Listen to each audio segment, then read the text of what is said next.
ಗೌರವ ಇದೆಯೇನ್ರಿ? ಧೈರ್ಯ ಅದೇನು ಹೇಳ್ತಾರಲ್ಲ, ಕೊಟ್ಟ ಕುದುರೆಯನ್ನು ಏರ್ಲಾರ್ದವನು ವೀರನೂ ಅಲ್ಲ ಶೂರನೂ ಅಲ್ಲ.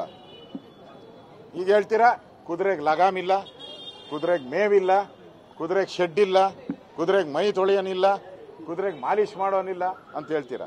ಇದಾ ನೀವು ಕೇಳೋದು? ನಿಮಗೆ ಕೊಟ್ಟ ಮೇಲೆ ನೀವೆಲ್ಲ ಮಾಡ್ಕೊಬೇಕ್ರಿ.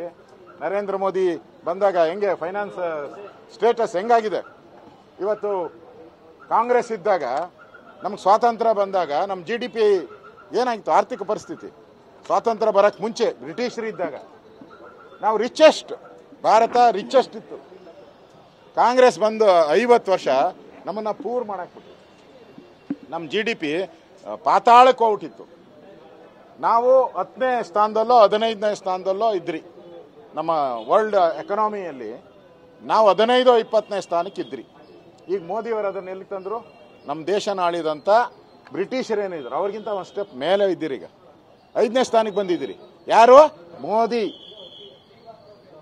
ಮೋದಿ ಆರ್ಥಿಕ ಸಂಪನ್ಮೂಲವನ್ನು ಕ್ರೋಢೀಕರಿಸಿದ್ದು ಮೋದಿ, ಸಮರ್ಥ ನಾಯಕತ್ವ ಕೊಟ್ಟಿದ್ದು ಮೋದಿ, ಭಾರತವನ್ನು ವಿಶ್ವಗುರು ಮಾಡಿದ್ದು ಮೋದಿ, ಅಭಿವೃದ್ಧಿಯನ್ನ ಮಾಡ್ತಾ ಇರೋದು ಮೋದಿ, ರಾಮ ಮಂದಿರ ಕಟ್ಟಿದ್ದು ಮೋದಿ, ಕಾಶ್ಮೀರವನ್ನ ಭಾರತಕ್ಕೆ ಸೇರಿಸಿದ್ದು ಮೋದಿ.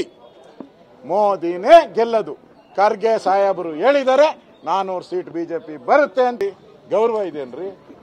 ಧೈರ್ಯ ಅದೇನು ಹೇಳ್ತಾರಲ್ಲ, ಕೊಟ್ಟ ಕುದುರೆಯನ್ನು ಏರ್ಲಾರ್ದವನು ವೀರನೂ ಅಲ್ಲ ಶೂರನೂ ಅಲ್ಲ.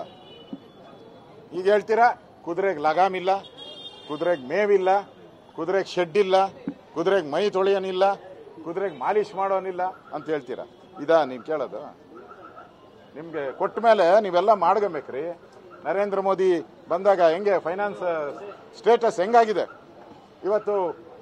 ಕಾಂಗ್ರೆಸ್ ಇದ್ದಾಗ ನಮ್ಗೆ ಸ್ವಾತಂತ್ರ್ಯ ಬಂದಾಗ ನಮ್ಮ GDP ಏನಾಗಿತ್ತು ಆರ್ಥಿಕ ಪರಿಸ್ಥಿತಿ?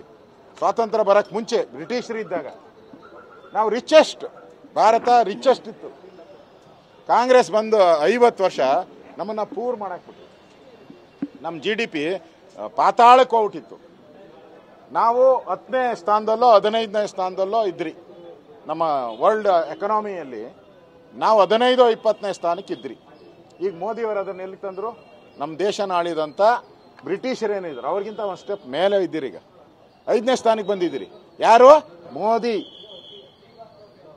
ಮೋದಿ ಆರ್ಥಿಕ ಸಂಪನ್ಮೂಲವನ್ನು ಕ್ರೋಢೀಕರಿಸಿದ್ದು ಮೋದಿ, ಸಮರ್ಥ ನಾಯಕತ್ವ ಕೊಟ್ಟಿದ್ದು ಮೋದಿ, ಭಾರತವನ್ನು ವಿಶ್ವಗುರು ಮಾಡಿದ್ದು ಮೋದಿ, ಅಭಿವೃದ್ಧಿಯನ್ನ ಮಾಡ್ತಾ ಇರೋದು ಮೋದಿ, ರಾಮ ಮಂದಿರ ಕಟ್ಟಿದ್ದು ಮೋದಿ, ಕಾಶ್ಮೀರವನ್ನ ಭಾರತಕ್ಕೆ ಸೇರಿಸಿದ್ದು ಮೋದಿ.